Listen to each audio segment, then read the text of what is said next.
Arc 7, The Land of the Wolves. Chapter 23, Musician Natsumi Schwartz. Subaru. Looking at his reflection in the crude mirror, Natsuki Subaru, or rather, the being who used to call himself that, squinted their eyes and carefully inspected themselves over and over again. Dark eyeshadow and carefully curled eyelashes reflected back. The texture of their skin, the greatest point of difference between men and women, was coated with white powder. His lips were painted with a vermilion color that made them look fresh. The costume had been quite the challenge, but he had been able to disguise his physique by wearing a lot of loose clothing, despite struggling to achieve a style that matched the southern climate. At any rate, this time he would have to act not as the daughter of a nobleman, but in a looser and casual manner that of a traveling entertainer. Therefore, aside from gestures, the appearance needed to be more female in order to fit the design. Subaru, I'm going to gather as much of my body to my chest and stuff it to the limit. He had utilized every technique he could think of, pictured the encounters he had so far in his mind. Starting with Emilia, then Felt and the loathsome Elsa, followed by Ram and Ram, plus Beatrice and Petra, setting Melee aside. After that, Priscilla, Crush, Anastasia, and Ferris, who he should look up to as a mentor, and then Frederica. Then there were the witches, well dressed only in appearance. Annoyingly, he had gathered his imagination of beauty from all the beautiful girls, beautiful women, and beautiful girl-like beings he had met in this other world so far. He must constantly imagine himself as the most beautiful version of herself. He did not need to think about anything else beyond the vision he held. He had made the best move he could with what he currently had on hand, and arrived at the place where he needed to be. Therefore, Subaru, this is me. His sight left the mirror, then he slowly took a deep breath and turned around. Alone, after hours of trying to fight in solitude, he finally pushed open the door. Beyond it, he could see his friends with bated breath, waiting for the success or failure of this mission to take hold. The women turned their attention to Subaru as he opened the door and stepped out. Subaru. There was silence, and he could feel the tense atmosphere. His immediate anxiety refused to allow him to understand which emotion was causing the silence. Certainly, he was lacking a number of cards to play with. If he'd had that, if he'd had this, there would be no end to his regrets. However, thinking about it, was it not about taking initiative? One could not always go into battle in perfect condition. In any case, life was all about playing the cards one had been dealt, wasn't it? And it was when he found himself making excuses as if he had already lost the battle. Brilliant! He heard the faint sound of air bursting and looked up. There he saw that the true nature of this burst had been nothing of the sort. It was the sound of hands coming together. It was the sound of applause. The sound was a mixture of congratulations, admiration, and respect. Subaru, me. He looked at the person clapping and was about to call out in a manner unbefitting a lady, but stopped himself in time. It was still incomplete. He gently put his hand to his throat and let the air bounce there in small puffs. Then, just as the gears clicked in his mind, he smiled. Subaru, Mazelda-san. Mazelda, Hook, no way, your voice? What in the world, how in the… Subaru, once I've decided to do something, it's my duty to do my best. There are lives that can be saved if I don't cut corners. If that's the case, then there's only one thing I have to do. Mazelda, ooh. The smile disappeared and he pointed one finger up towards the heavens. The close thicket of trees prevented him from seeing the sun, but it was not the heavenly beings he had to show this to, only the many friends gathered here. Look at them, from head to toe. It didn't matter if it was from the front, the back, the right, the left, or anywhere in between. He must constantly imagine himself as the most beautiful. If he succeeded in tracing that image, succeeded in recreating the ideal, then he would have nothing to fear.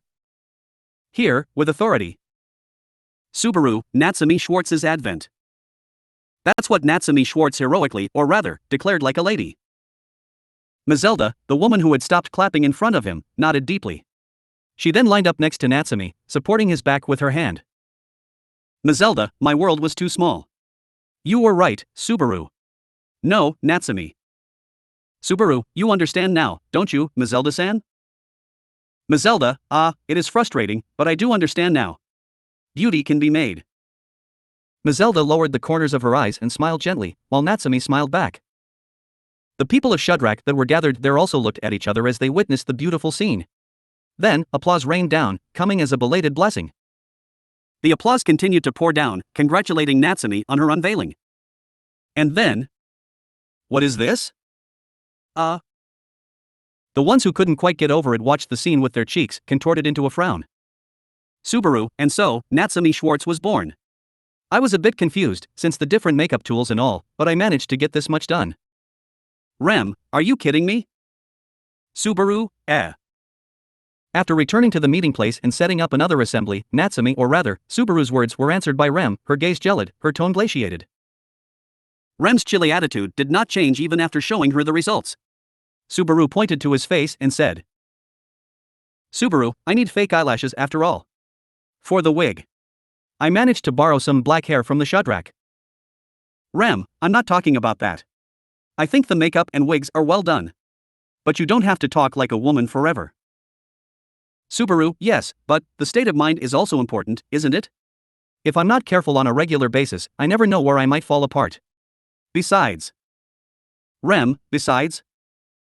Subaru, if I indulge in the fact that I'm a man, the goddess of beauty will turn her back on me and.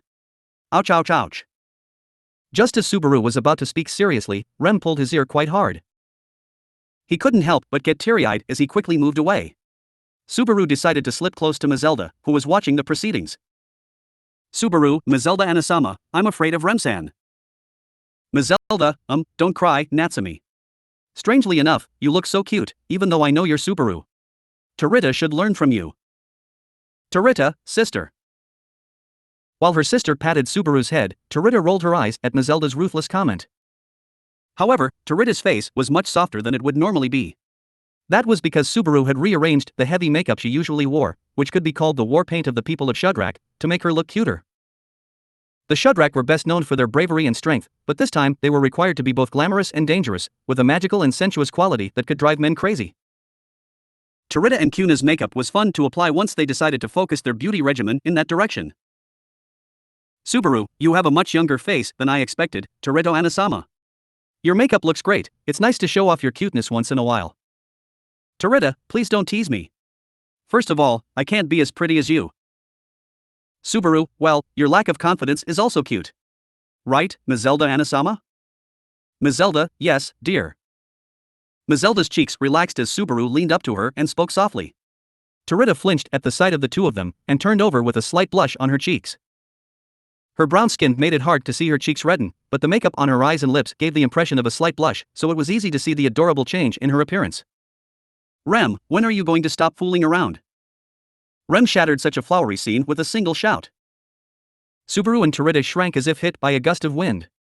Rem glared at them with her pale blue eyes, then looked at Kuna at the edge of the room. Kuna, who, like Tarita, also had her makeup done along with her hair, jerked away.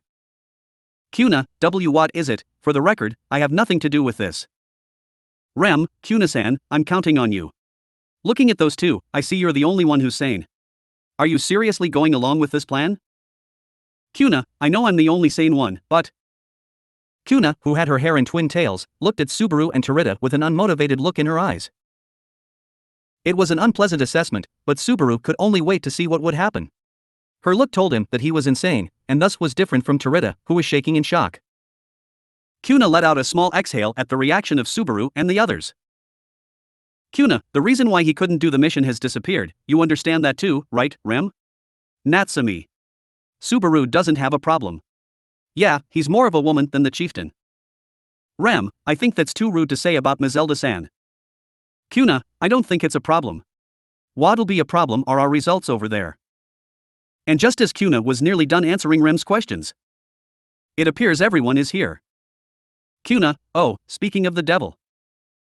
A pompous, undeceiving tone of voice enveloped the meeting hall, and a new figure appeared. When Kuna's gaze turned in that direction, Rem had no choice but to turn in the same direction. Naturally, Subaru, Mazelda, and the others' gazes were drawn there as well. Everyone. At that moment, time stopped for everyone. No, to be precise, time stopped for everyone aside from the figure that appeared in Subaru, who had applied makeup to them. Subaru, I left the fine-tuning to you, but you're so good at it, it's almost disgusting. Abel, it does not elate me to be praised for my makeup skills. Nevertheless, your skills are impressive. So, even a finished product may become a whole new thing, huh? It looks even better than I imagined. Subaru, my margin for victory.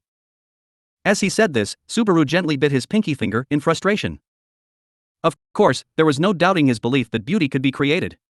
Subaru was also proud to say that he had proved this with his own body, using the few cards he had in hand. However, there was still a difference in materials. That was why. Abel-san, right? Abel, who else would it be? Do not inquire such a silly question. No, if I have changed that much, then your surprise is appropriate for reference. In response to Rem's trembling words, Abel, or rather, Bianca, the being born from makeup, a wig, and a change of costume, clutched his 5 thin white fingers. His raven black hair was long and lustrous, creating a perfect harmony with his beautiful face and slit eyes. The dancer's costume bound his waist, splitting down his legs, showing just enough skin to attract attention. Standing there was a beautiful dancer who had recreated extreme beauty, the best joker card in hand, that was essential to this plan. Everyone else. Bianca's perfection was such that even Mazelda and the others had lost their voices. That was different from Subaru's Natsumi, where the shock was over the magnitude of the change. This was the pure shock that was brought about by the perfection of beauty that Abel's Bianca had in spades. The Shadrakian jewelry, which adorned the dancer's costume and long hair, served only as a garnish to accentuate his real beauty. Subaru remembered the smile on Mazelda's face when she had lent them to him. For some reason, Subaru's heart ached when he remembered that smile. However, out of concern for Mazelda and the others, Subaru did not have the option of cutting corners. How could he ruin this perfection himself? Subaru's ego as Natsumi Schwartz would not allow for such a thing. Subaru, it was surprising to me that you weren't afraid of wearing makeup. Abel, what, you think it a disgrace to dress up as a woman? For the record, this is not the first time I have done this. I have undergone such things many times in my childhood. Subaru, as a child? Abel, yes.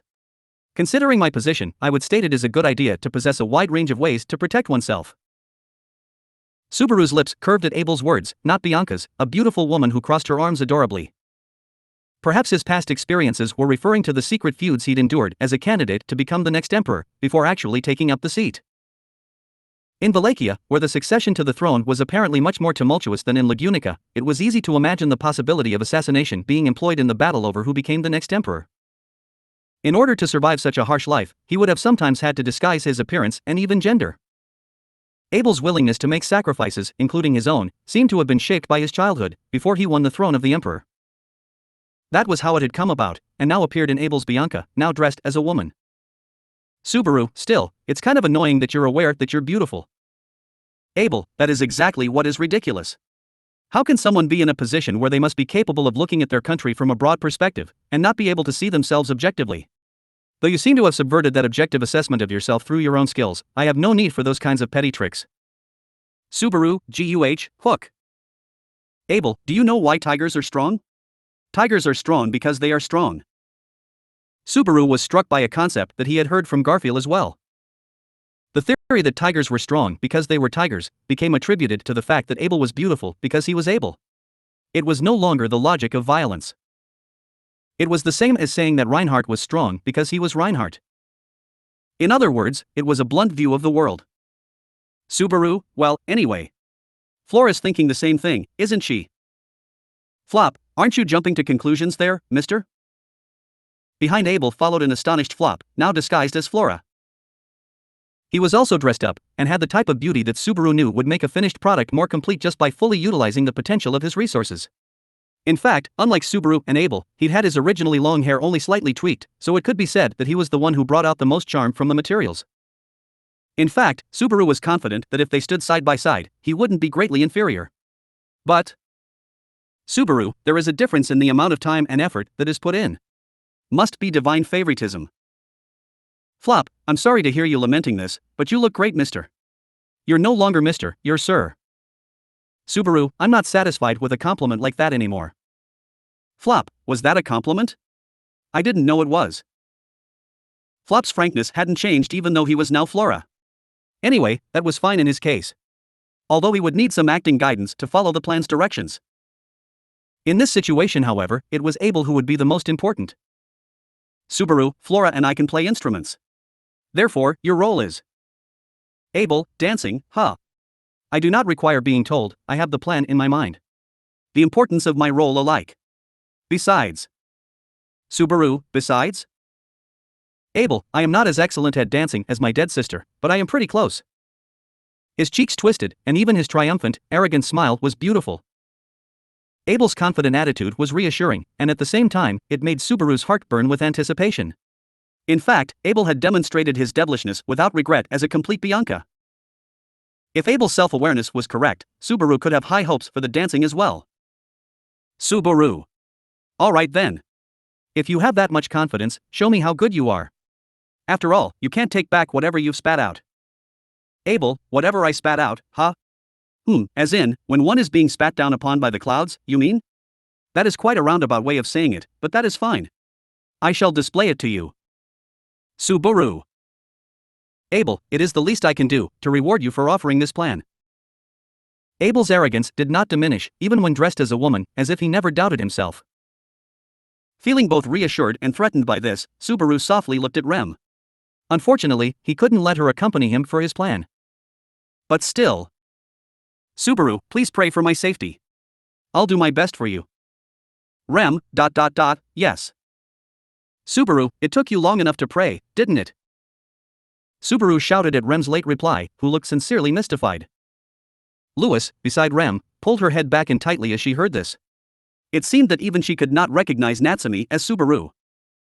For the moment, it was a good thing that the reaction convinced him that he had gained some momentum for the mission. Operation Komaso Takaru. That was the name of the operation aimed at Zik Rosman, the womanizer and general second class of the Empire. Inspired by a tale out of the Kojiki, the name for the operation had been Subaru's suggestion. Fortunately, no one had not raised any objections. It was uncertain if they had respected Subaru, the one who had come up with the plan, or if no one cared about the name of the operation in the first place, but it was a good thing that there had been no trouble over it. At any rate, there was no point in a plan in which the element of luck inevitably came into play. Of course, they would spare no effort to improve their chances of success, but it was difficult to accrete luck.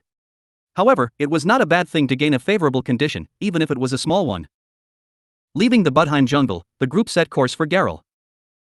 The 5 members of the party were Subaru's Natsumi, Abel's Bianca, Flop's Flora, Tarita, and Kuna. The rest of the people of Shudrak were led by Mazelda in a separate party, with Rem, Louis, and Medium among them. Hiding away from the city, they would need to attack the walls of the fortress city and act as a diversion if the need arose. However, that was only an insurance policy. A less than ideal insurance policy in case the plan fails. If the plan were to fail, Subaru and the others would be in a very dangerous situation by then. Anyway. Subaru, personally, I think the first checkpoint's the most important one. Subaru muttered this, looking up at the main gate, in which the front was glaring down at them from high above. They were going to challenge the main gate again, which they had once forced their way through, albeit that had passed a few days ago. Naturally, after what had happened the other day, the security level at the checkpoint was higher than before. In preparation for another invasion by rebels, special emphasis had been placed on dragon carriages, ox carts, and other vehicles that could hide people in their cargo. He could hear the shouts of merchants and travelers as their tools of the trade were mangled, their carts turned over, and their straw carefully poked with swords. To be honest, he felt quite bad for them. However, considering the chaos that would occur in the city ahead, he thought it might be wise of them to turn back here.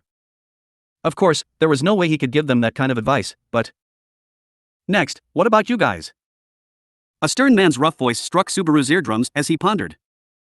Upon looking up, he saw a bald-headed guard with a strong physique beckoning toward him. The man called the group forward, and Subaru hung his head reverently at the head of the group. Subaru, we are a troupe of traveling entertainers. We come to the city from the north.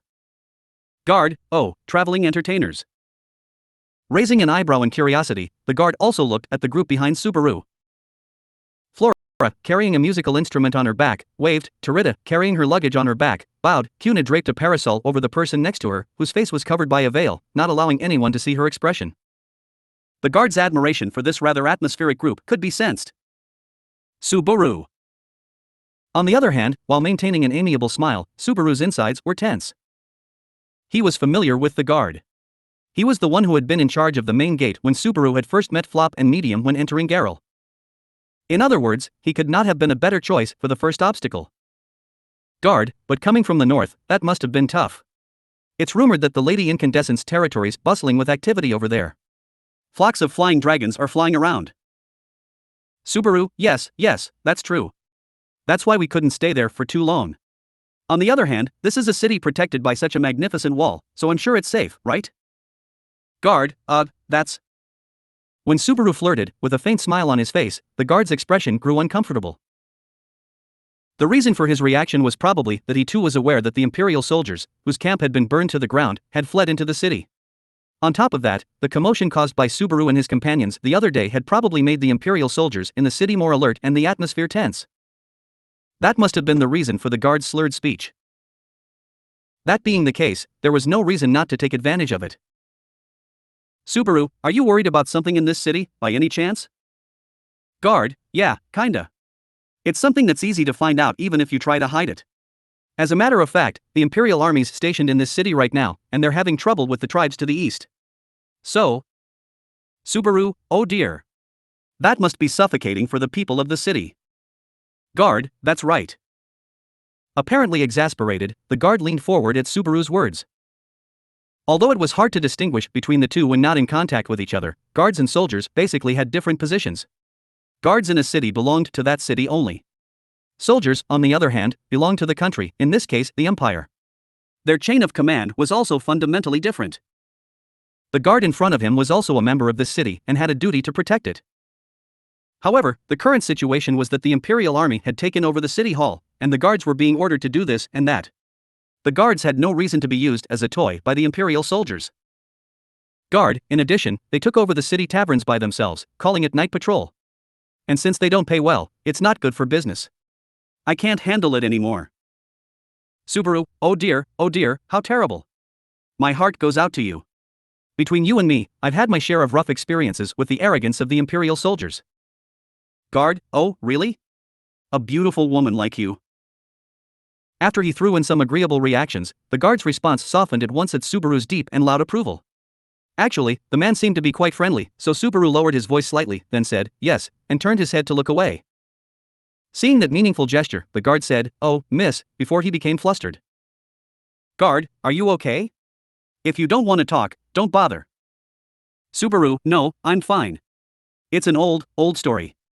It's just that before, I was forcibly captured by the Imperial soldiers and put in a cage and treated like a slave. Guard, that's. Subaru, they sometimes did things like intentionally extend their feet to make me trip and fall, and at other times they would even threaten me with blades. Guard, that's unforgivable.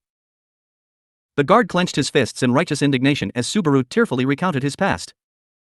Seeing the man's ears reddening in fury, Subaru muttered softly, you're so kind. Guard, no, I'm not trying to be nice. Anyone feel the same way you do? Subaru, then, hey, guard-sama. If you feel sorry for me, please let me in. If you do. Guard, then what? Subaru, then I'll give a makeover to the atmosphere of this city, which the Imperial army has made so bleak. His voice was quiet, but the enthusiasm in his voice was passionate. Hearing this, the stern face of the guard flushed with surprise. His gaze turned to the troupe of traveling entertainers lined up behind Subaru. Guard, ladies, what arts exactly are you gonna show us? Subaru, of course, we have traveled around the world and learned many different arts. I also like to sing, play a bit of music, and do a little magic. But... Guard, gulp. Subaru, the best part of the show is the dance of the troupe's flower, the danseuse. With those words, Subaru pointed to a figure standing in the center of the group, protected by a parasol. Her face was hidden by a veil, and she was the main attraction of the troupe. The guard's eyes widened and stiffened as he took in the gaze from behind the veil. His throat was frozen, even though not everything was exposed. Guard. It was natural to be blinded and unable to move. It was a masterpiece that would have frustrated even Subaru. Beauty can be made, he had boldly stated, but true beauty was a creation of God. After all, Subaru's beauty was nothing more than touch-up work in comparison to that. However, even that one step was enough to sharpen his devilish beauty even more. Subaru, in addition to the danseuse, we'll also sing and play music for you. We hope you will allow us to stay in Garel. Guard.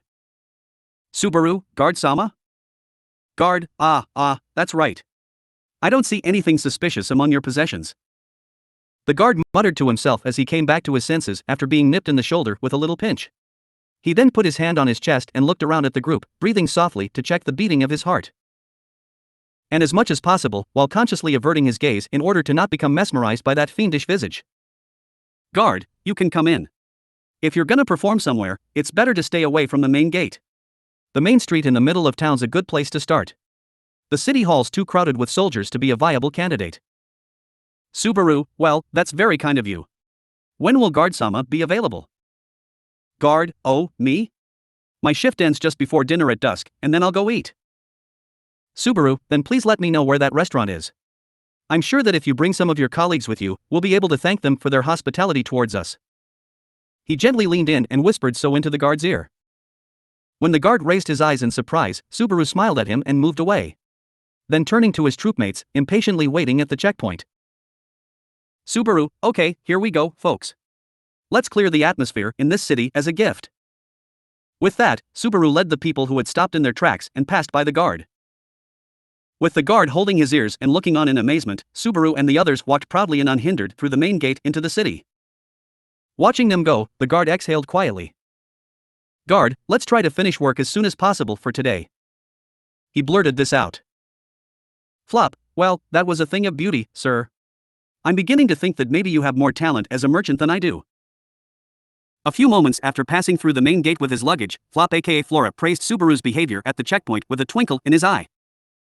There was no lie in his open-hearted words, and Subaru nodded cheerfully. Subaru, yes. I'm honored by your praise. But I'm not a merchant by any means. I got my own business that I need to attend to. Flop, things you need to do? Like what? Subaru, of course, it's not about being a lady, it's about helping the people important to me. Flop. Flop's eyes widened slightly upon hearing Subaru's words. However, he quickly relaxed his gaze and nodded, well, yes. Flop, then we need to make this plan work, and reassure the missus as soon as possible. Subaru and Flora, we don't want to make Medium-san feel uneasy, do we? Flop, ha ha ha ha. My sister would never be worried. My sister is a very tough girl, both physically and mentally. I can't imagine her feeling down. Subaru agreed with Flop, who smiled cheerfully, albeit unladylike. Like Flop, he could not imagine Medium feeling down either. The two siblings must have helped each other through many a rough times. That was why Subaru had a responsibility to help the two people he had gotten involved. Subaru, it's getting harder and harder to mess up, isn't it? Wait, please wait, Subaru. No, Natsumi. Subaru braced himself, as he heard a weak voice from behind. He looked over to see that it was Terita, who was carrying the group's luggage. She was unlike her usual self, as, after leaving the jungle, Terita had changed her makeup. Instead of the Amazon-esque Shadrakian attire, she wore more fluttery clothing, and her image now was that of an exotic ethnic dancer.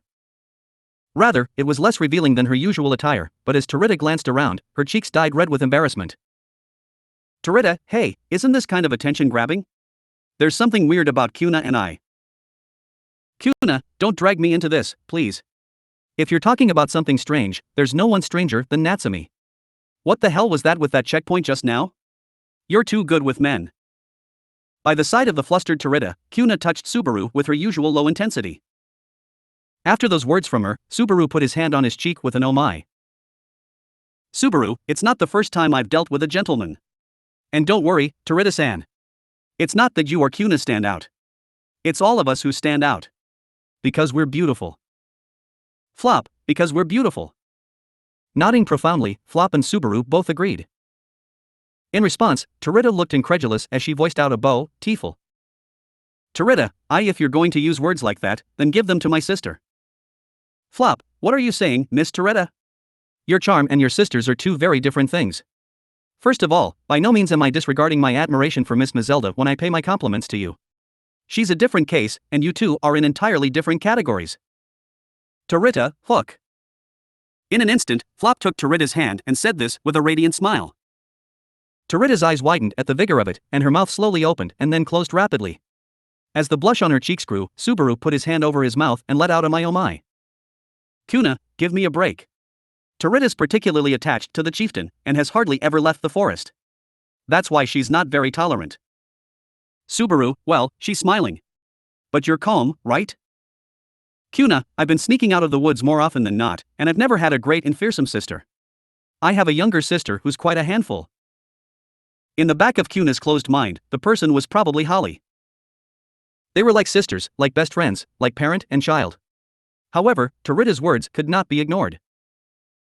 Around them, attention was certainly focused on the cross-dressing Subaru walking down the streets past the checkpoint. In addition to their unusual attire, the entire city was on edge as the Imperial soldiers were on high alert. Naturally, the citizens of the city would be very suspicious of strangers. If that was the case, then Abel, it is an opportunity. Subaru, only for curious eyes, isn't it? Under the parasol, a sharp gaze pierced Subaru's profile from within the veil's shadow. Nudged to stop talking nonsense, Subaru replied with a sultry, yes. However, Subaru agreed with the danseuse that this was a good opportunity. Therefore, Subaru, let's follow the advice of the guards and make our debut on the main street. Flop, alright, SI. No, Miss Natsumi. Flop followed along as Subaru decided to start the performance off with a bang right on the spot. They took off part of their costumes, exposing their shoulders, stomachs, and backs. They then stepped out, each holding an instrument in their hands, poised at the sides of the main street. And then, Subaru, come on, come by and take a look. I will now show you a song and dance that has been handed down through time and across the world, from beyond the great waterfall of the Far East. This is from a traveling troupe that has come to the city today to perform. Subaru intoned a promotional line loudly, and then Flop, who had received eye contact, began to play the lyre, a stringed instrument held in his hand. The light sounds combined to form music, which drew even more attention from the people who heard it. Oh, what's going on? They say they're traveling entertainers. Music, music. Wow, that's quite a collection of beauties. The people walking down the street, lured in by Subaru's words and Flop's music, stopped or peeked out from the inside of buildings, having their attention drawn by the troupe. Subaru and Flop were on the lead instruments, as Toretta and Cuna followed with simpler percussion instruments, such as castanets. Subaru was grateful enough that since Flop was more skilled than expected, so he had no qualms with the music. More importantly, the odds of victory were roughly 50%. Subaru, from now on, we will sing and dance a story from a different world, far, far away. It is a story of people, dragons, demons, and strange beings that cannot be expressed in words. Please, everyone, relax and enjoy to your heart's content. With a smile on his face and an excited tone of voice, the anticipation built up as Flop's performance with Subaru reached its first climax. Everyone was in love with their performance and the beauty of the musicians, but the real deal was right after this. And just as the music crescendoed into its apex, a black-haired dancer slowly removed the thin silk she was wearing and stepped out into the street. Upon lifting the veil with one hand and revealing his face, the people who had been listening to the music turned their gazes towards him, as a shock feeling like a punch to the gut permeated them. Yes, that was it. He wanted that reaction, that look, and yet, he was upset. Subaru, it's so frustrating. As he played his instrument, Subaru expressed his inner frustration of being beaten. Deep in his heart, he felt defeated. But it should feel good to be beaten by something of such high caliber. But that was a lie. A sense of defeat was ultimately a sense of defeat, and it was frustrating.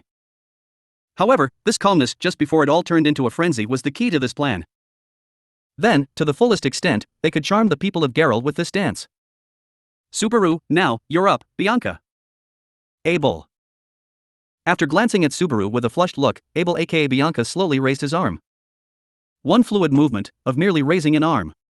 In spite of this, his gestures had an elegance that exuded from deep within his being. It melted into the air and instantly dominated the main street. A flowing, beautiful, and solemn dance began. The dance that accompanied the music was something that Abel had originally mastered, but with Subaru's own twist, was probably new to everyone. Yet, it even dispensed a need for any sort of manipulation or petty tricks. With Subaru's tweaks, what had been a solid dance was now far superior. Audience. The audience forgot to breathe as their gaze was enraptured by the beautiful dance. It was a cry of beauty that appealed to their instincts. It told them not to take their eyes off it even for a moment. To put it bluntly, this was what the eyes were meant to behold. Abel's dance was arrogant and pompous, confronting his audience with such thoughts. It said, "Look at me." The sight of the mesmerized and stunned crowd was frightening to Subaru, even though he had been the one to come up with the idea. If there were a thief here, the people standing around would have their pockets openly searched and would not even notice if someone took their wallets. No, that assumption was not valid, since even a thief would not be able to take their eyes off Abel's dance. It was only one song and dance, lasting less than 5 minutes of time. The performers had been concentrating on not making any mistakes, but Subaru wondered if anyone would have even noticed if they had messed up. To be honest, Subaru's true thoughts were that it would be doubtful. Once the performance ended, Abel's heels and toes made ground. Seeing this posture, the audience finally realized that the dance was already over and Abel was just standing there. Immediately, the main street was filled with applause and cheers. Just as Subaru had hoped, just as he had aimed for, it was a resounding response. However, unlike Flop, who was holding up his instrument and responding to the cheers, Subaru was smiling to the crowd with mixed feelings. At any rate, Abel, He had no idea what to say to Abel, who smiled triumphantly at him.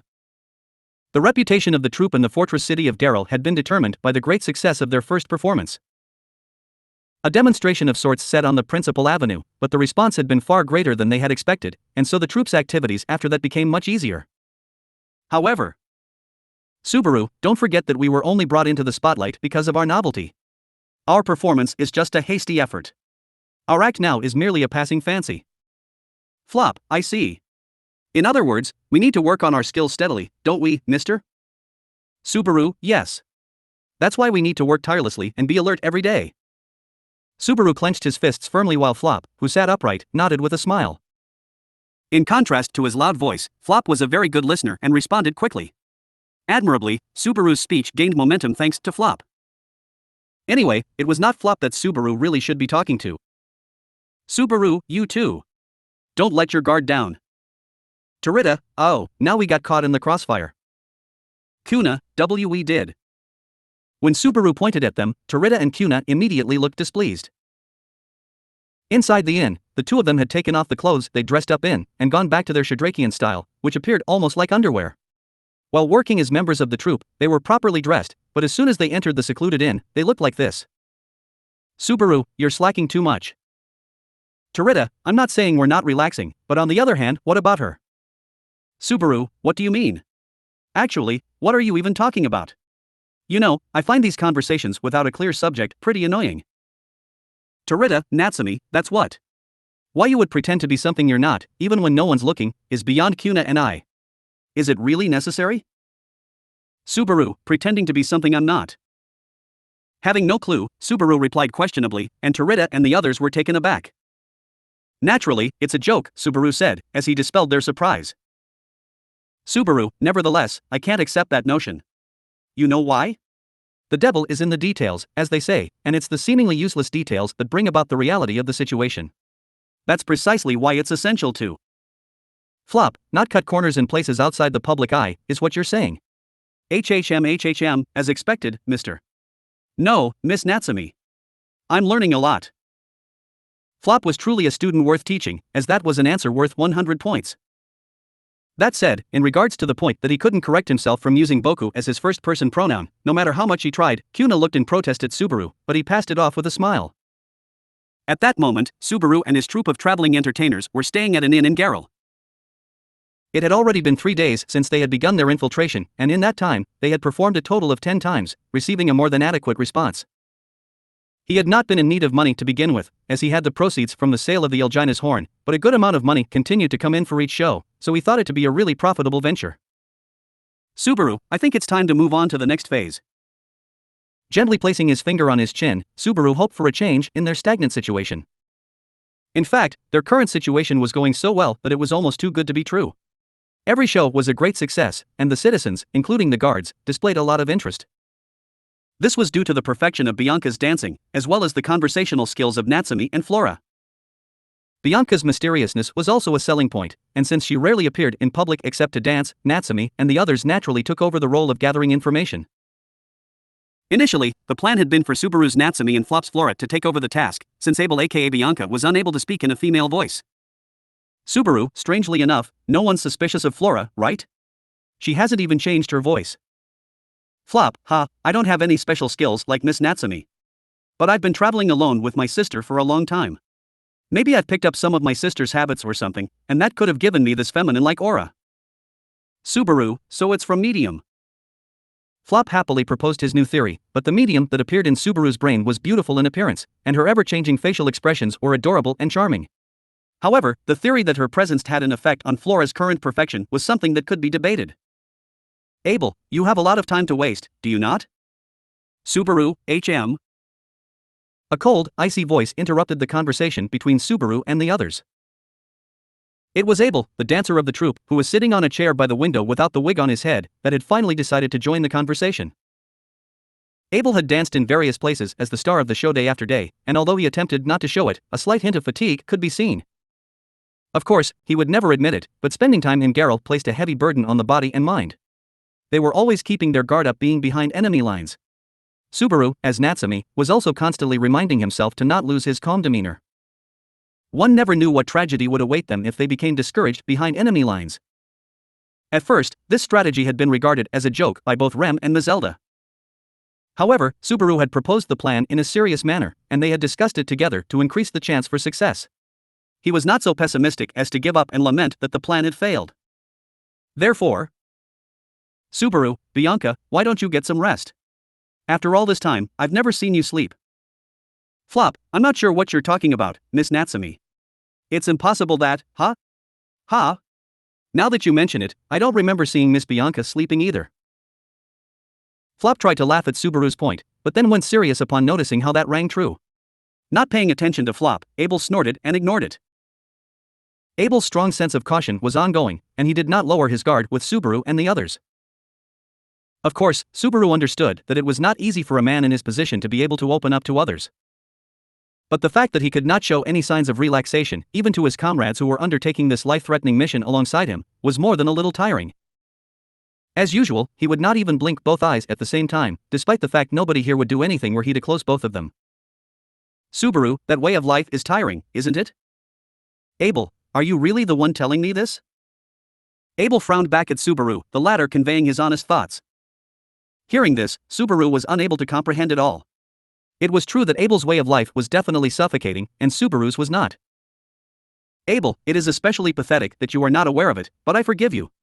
Keep doing your best. Subaru, you don't have to tell me, I'll keep living. As for you.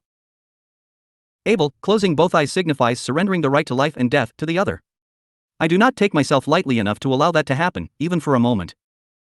Subaru. Abel, do not lose your sense of tension, I am sure you have touched on it before. With those words, the ones Subaru wished to retort with were blocked. Subaru stared at Abel's profile with a bitter feeling, but he was no longer being taken seriously. Abel, who had taken off his wig and jewelry, wore feminine outfits at the inn, so that he could change into Bianca as soon as something happened. That was the justification as to why he looked so good without his wig, even though he should be in an unbalanced state without it. This was the beauty of the tense atmosphere that was the result of the ever-present battlefield mindset Subaru had told the others, Flop included, to maintain. And while he was thinking about Abel's cold profile, Abel, there is movement. Subaru, wah. Muttering this, Abel stood up from his chair and went to his bunk. Subaru was taken aback as he witnessed how quickly he had put on the wig that had been left there. However, the meaning of that action was made clear immediately. Loud and uninhibited footsteps came up from downstairs, and the door to Subaru and the others' room was violently slammed. So this is where the traveling troupe is. Open up. It's a messenger from the city hall. Subaru, Jay, just a minute, sir. Don't make me laugh, I ain't waiting. We're soldiers. A hoarse voice mocked the panicked Subaru, and the door of the room opened unceremoniously. Then, a man dressed in the red and black uniform of a soldier strolled into the room. The man had two swords on his back, his face twisted with joy as he hid his violent impulses, one that Subaru had already seen Jamal. Subaru, hook. Jamal, don't be so frightened, I ain't gonna eat you. Jamal snapped his teeth at Subaru, who involuntarily gasped and stiffened. With an eye patch over his right eye, he glared over the room with his left, not bothering to hide his unrefined attitude, chuckling ha. He then looked at Tarita and the others in their underwear, who had been slow to react. Behind him, other than Jamal, there were 4 other soldiers. Apparently, it was Jamal who led them, and no one dared to interrupt his rough and brutish demeanor. With his men following behind him, Jamal nodded his head in agreement. Jamal, I see, we got some beautiful ladies here. When I heard those love-struck bureaucrats talking about it, I thought they were exaggerating. Subaru, Soldier Sama, what can I do for you? Jamal, I'm talking right now, woman. The tension in the air made Subaru chew the inside of his mouth. Jamal suddenly grabbed Subaru's neck with his hand. Not with the intention of breaking it, but with a soft touch to stop him from speaking still, the agility of his movement and the strength of his grip made him feel just how vast the difference of their abilities was. After all, Jamal, despite his appearance and bad attitude, was very good at what he did. Up to that point, he was probably the most skilled person Subaru had laid eyes upon in the Empire, although scary and strong were two different things. Jamal, you've got a nice, defiant look in your eyes. I like those sharp eyes, too.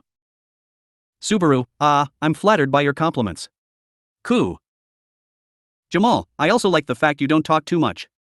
How about I invite you to my bedroom tonight and... Jamal's face was close to Subaru's, as he looked at him with a lascivious stare. Even at such a close distance, he did not seem to have noticed Subaru's true identity. That in itself was welcome, but it seemed to have tugged at his heartstrings in the opposite sense. He had received such invitations before, but he had always been able to avoid them with a smile and a good story. But when dealing with imperial soldiers, it became hard to refuse. It was then that a strong wind blew. Subaru, oh. Unexpectedly, a breeze more forceful passed through the room, and Subaru's black hair flew up and tickled Jamal's cheek. After a moment of annoyance, Jamal turned his attention to the window and saw a figure standing there. It was the black-haired dancer who was causing a stir in Garrel, standing there, wig back on and holding his elbows in a relaxed manner. Catching the figure head-on, Jamal whistled in surprise. It was a great show of boldness, whereas most of the people were stuck admiring her. Jamal, so this is the dances I've heard so much about. No wonder you could pull it off. Abel, humph.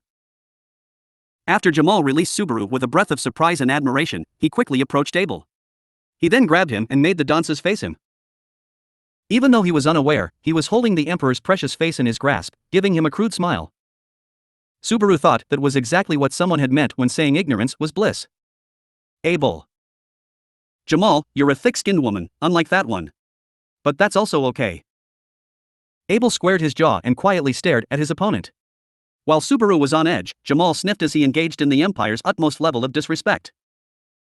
Then, Jamal turned around with his grip still on Abel's chin and Jamal, rejoice, traveling entertainers. I'm here to invite y'all to a feast at the City Hall. Zikr Osman, General Second Class, who runs the city, requests your presence. Subaru, Zikr Osman, the General Second Class. Jamal, ain't it an honor? For a traveling entertainer to be invited to join a General Second Class of the Empire. Subaru clenched his fists subconsciously, as if to say so it begins. Jamal's pompous words overcame the disrespectfulness of the scene and sent a shock of surprise and joy through Subaru. Zikr Osman, General Second Class. It seemed as though they had caught the exact fish they were trying to hook. Jamal, no way you traveling entertainers are gonna turn me down, right? Subaru, that. Flop, of course not. We'd hoped to bring song and dance to the Imperial soldiers. It was the true meaning of our trip. Jamal, good answer. I like that. Subaru's hesitation was overshadowed by a more immediate answer from Flop. Flop's charm, which allowed him to open himself to any opponent, was on full display here against Jamal. Jamal, feeling good about Flop's crisp answer, quickly and roughly released Abel's face, then staggered to the entrance of the room. And then, Jamal, get ready to go. I'm taking y'all to the City Hall. Subaru, what? If you've invited us, we'd like to join you lat. Jamal, don't worry about it. We've been told to bring you there. This is our job, too. You can change right now. I'll also have my men in the back carry your belongings. Subaru. Jamal, it's a general's only banquet tonight. We lowly soldiers can only hope for more after tomorrow. So, with no intention of letting them go, Jamal's vulgar gaze harassed everyone in the room. Apparently, they could not afford to ruin his good mood. Fortunately, Subaru, Abel, and Flop were all at least dressed as women. Tarita and Kuna, who were in most danger, were clearly women, so there was no need to worry that their lack of preparation would derail the mission. That said, Jamal, take your time. But the humiliation of having to clean up the room while they watched them unceremoniously change their clothes and pack their bags was hard to shake off. However, Flop, got it. Come on, everyone, let's get ready. We don't want to keep the soldiers waiting. Let's get this done right. Subaru, Flora. Flop, this is so unlike you, Miss Natsumi. Neither blood nor tears suit you. Subaru. His boiling anger disappeared at Flop's words, who then smiled at him. The words which he had taken the trouble to add at the end were taken as a dare to remind Subaru of the purpose of the bloodless siege. Subaru. Yes, you're right. Here, you and Bianca prepare yourselves. Especially since Bianca is a clod who can't do anything but dance. Abel. Taking advantage of Abel's inability to speak, Subaru delivered a scathing assessment of Bianca. Abel's gaze stabbed him, but Subaru brushed it off. He quickly cleared up the luggage in the room, changed his clothes to go up to City Hall, and forced himself to behave as Jamal wished. At best, he could only whistle and enjoy watching them change.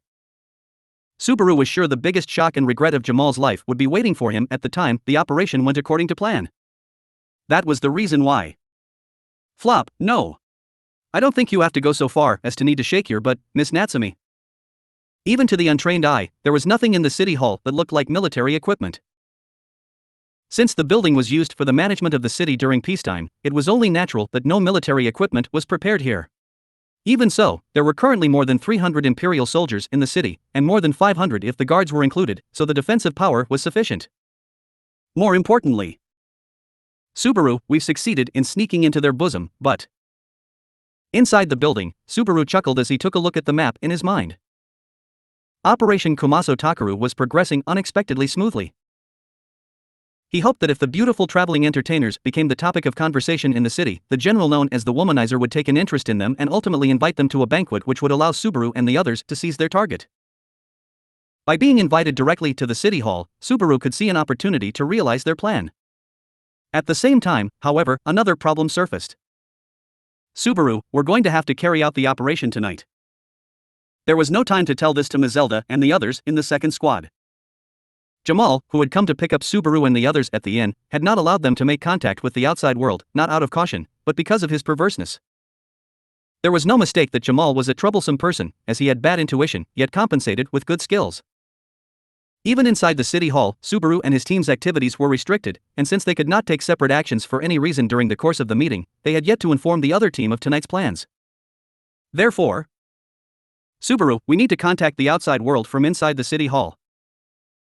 There was also the possibility of failure, but if Subaru and the others' operation succeeded, it would be necessary to disarm the other Imperial soldiers inside the city. Naturally, this would require a certain amount of strength, so regardless of the success or failure of Operation Kumaso Takaru, they needed to be in a position to cooperate with the outside world. That was why he was undergoing a lot of trial and error. Subaru, I don't know what she's thinking, but Bianca's unreliable. It sounded good to say that he was concentrating on this evening's banquet, but ever since they had been invited to City Hall and isolated in confinement within the waiting room, Abel had been silent. Of course, he understood that cooperation with the outside world would determine the success or failure of this plan, but he had not responded to Subaru's advice.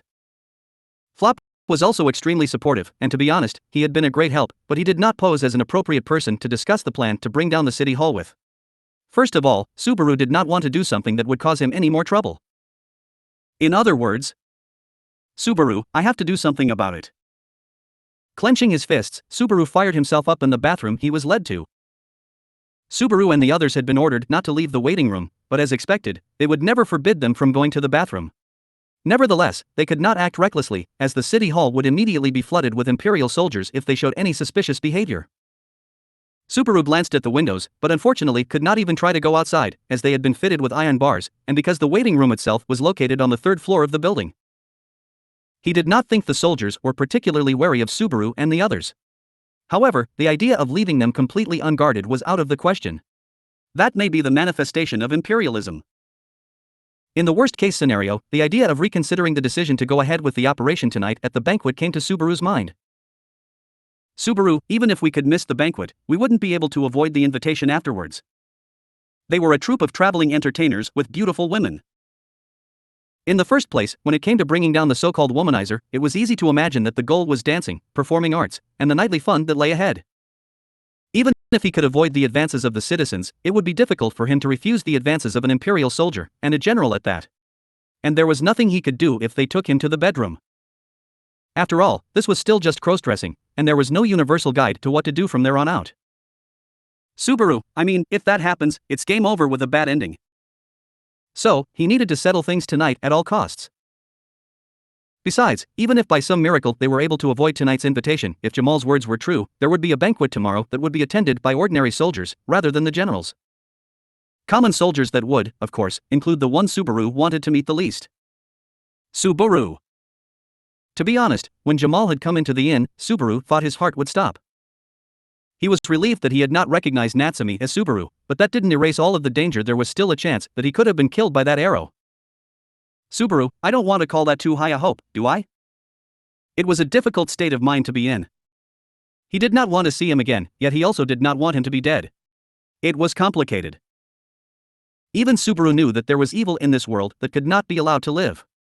The Sin Archbishops were one of them, and they all stood for unforgivable sins. So, if it were a Sin Archbishop, Subaru would be willing to let them die without hesitation. But he was not one of them, he was only the object of Subaru's fear, not evil. First of all, if he were to put it that way, what about Louis, one of the Sin Archbishops, who he continued to overlook without a second thought? Subaru. It's no good. Right now, I need to focus on the plan in front of me. It was ridiculous to be worrying about his foundation collapsing now. Generally speaking, it was not just his foundation. Although he was now wearing makeup, his body and mind were still in tatters everywhere.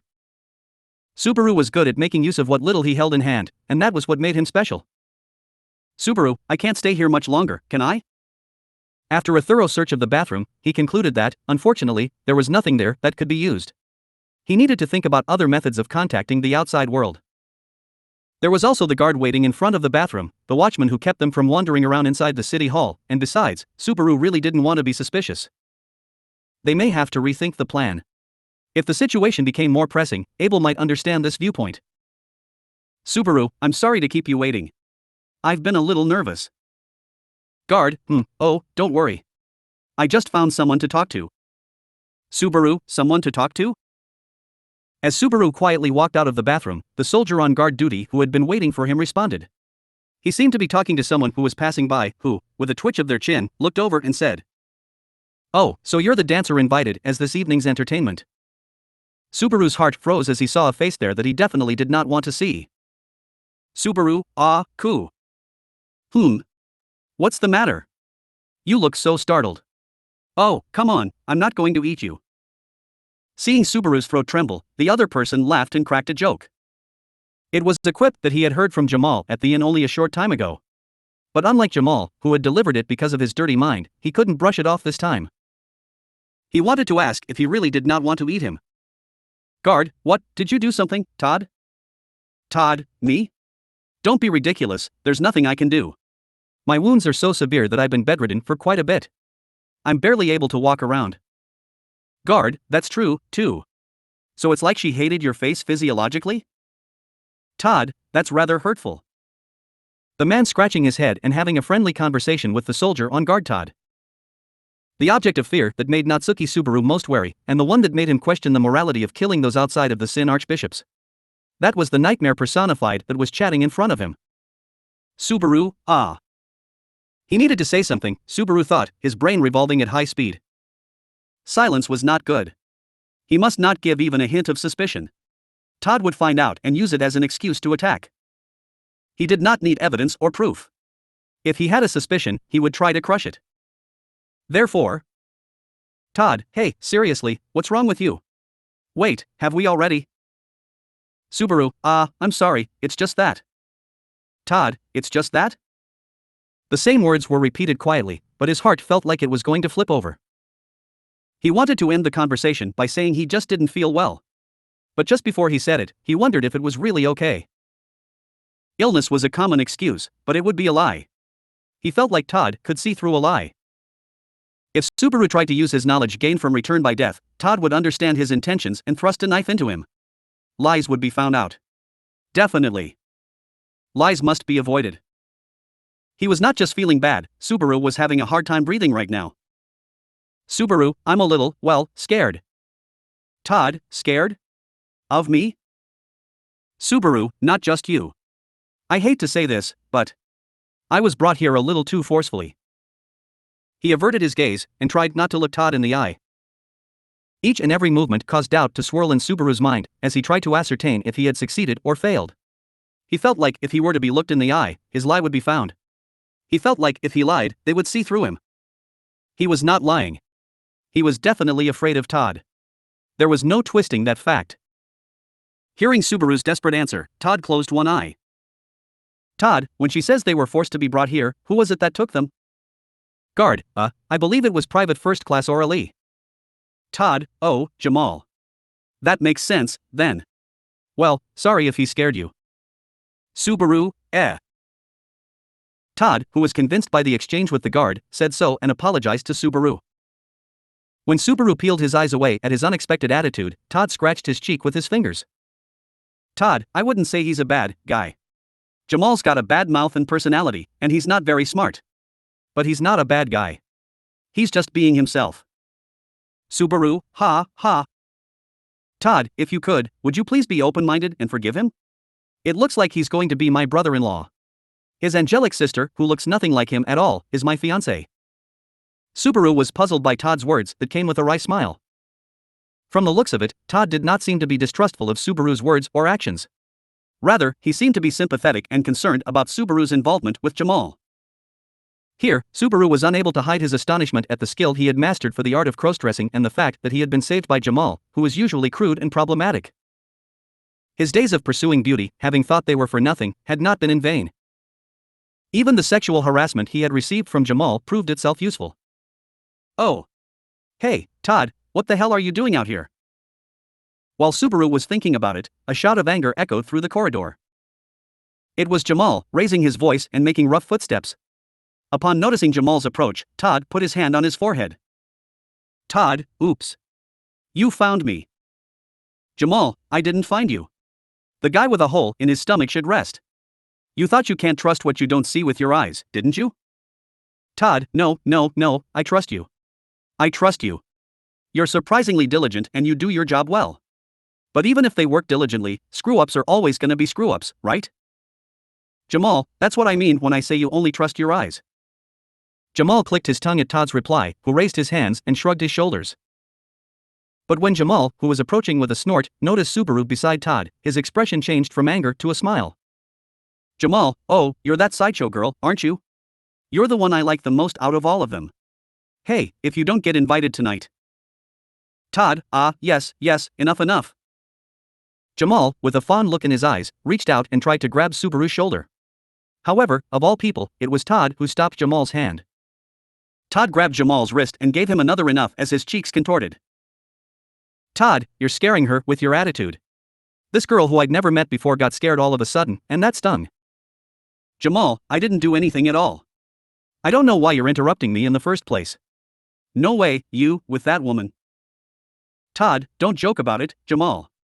Your sister's the only one for me. You know that, right?" "Jamal, it's complicated for a brother to be told that his sister is someone's only love." Jamal muttered with a venomous look on his face as he shook off Todd's hand. He then glanced at Subaru, but the way his cheeks were drawn together seemed to dissuade him from messing with him any further. Surprisingly, Jamal also had some sense. Or perhaps he had the heart to be hurt by being scared by someone he thought was a little too nice. Either way. "Todd, anyhow, let's get going. We're not going to be able to attend today's banquet anyway." "Jamal, that said, I'm getting tired of trying to close the holes in the city's defenses." "Todd, it won't be boring. It's a guarantee. That's where the enemy will come from, absolutely." With a chuckle, Todd's sharp words scratched Subaru's chest. He praised his choice in his heart, thinking that the idea of using a secret path had been seen through. Then, after praising himself, "Todd, by the way, what's your name?" "Subaru." Subaru was not sure if Todd had seen his distraction. The faint-like question made Subaru seriously think that he was going to lose consciousness. He had been asked for his name. Why, the questions raged. Wouldn't he at least ask his name? No, Todd wouldn't ask. That was why Rem had been wary of Todd from the beginning. Because of his bad relationship with him, Subaru had not exchanged names with him this time. Should he give his name, or not? What should he do? "Todd, please, just tell me." The request was repeated, and Subaru gasped. Resigned to not being able to pull off an answer, he smiled as nonchalantly as possible and reluctantly said his name. "Subaru, Natsumi Schwartz, that's my name." So he voiced his name. He could not think of any other choice but to do this. He hoped and prayed that it was the right answer, and waited for the other person's response. When he heard the reply, Todd nodded his head, stroking his chin with an hum. "Todd, you heard her, Jamal. Aren't you happy you got her name now?" "Jamal, shut up. I'm getting the fuck out of here." "Todd, okay. Oh, can I follow you outside too?" "Jamal, you're a really untrustworthy guy. Do what you want." Todd followed, shrugging his shoulders upon perceiving Jamal's angry voice, the latter barking with a red face. With that, the two men disappeared from Subaru's sight, never once looking back. They turned a corner in the hallway and disappeared. Out of sight, out of mind. "Subaru, really?" "Guard, hey, are you okay? You're looking really pale." Subaru exhaled as he looked away, wondering if he would ever come back. The only remaining soldier on guard was concerned about Subaru, as he saw how exasperated he was. There was no time left for Subaru to respond. However, he managed to make amends with the soldier on lookout duty and accompanied him back to the waiting room to join Flop and the others who were standing by inside. Flop, it took you long enough, Miss Natsumi. Are you okay? You look really pale. Subaru, I've already heard that. For the moment, the storm has passed. But the problem remains. Back in the waiting room, seeing the worried look on Flop's face, he finally had time to worry about his heartbeat and his breathing. Slowly, Subaru calmed himself down by taking deep breaths to correct his rough physiological reactions. Yes, he had escaped the storm he had suddenly encountered. Probably. They could not let their guard down until the very end, but for now, the tempest should be over. However, they still had not overcome the big obstacle that was their initial problem. Subaru, we have to find a way to contact the outside world. If we go on like this, even if our plan succeeds. Tarita, then don't worry, Natsumi. Kuna and I left a signal that my sister will understand. Subaru, what? Subaru's eyes widened as he was told that the problem he had been facing had been solved just like that. Tarita looked apologetic for his reaction, while Kuna seemed unconcerned. His gaze, directed towards them, was asking what was going on wordlessly. Tarita, well.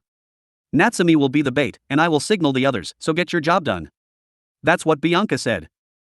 Subaru, wah. Subaru's eyes widened and he looked at Abel in the corner of the room.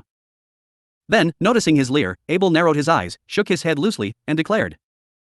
Abel, rather than telling you and having you move on naturally, I used you as a natural decoy. Fortunately, you seem to have performed your task reasonably well. I shall praise you for that. Subaru, shut up. Do you know what I've had to deal with? Flop, oh, calm down, Miss Natsumi. You're ruining your pretty face.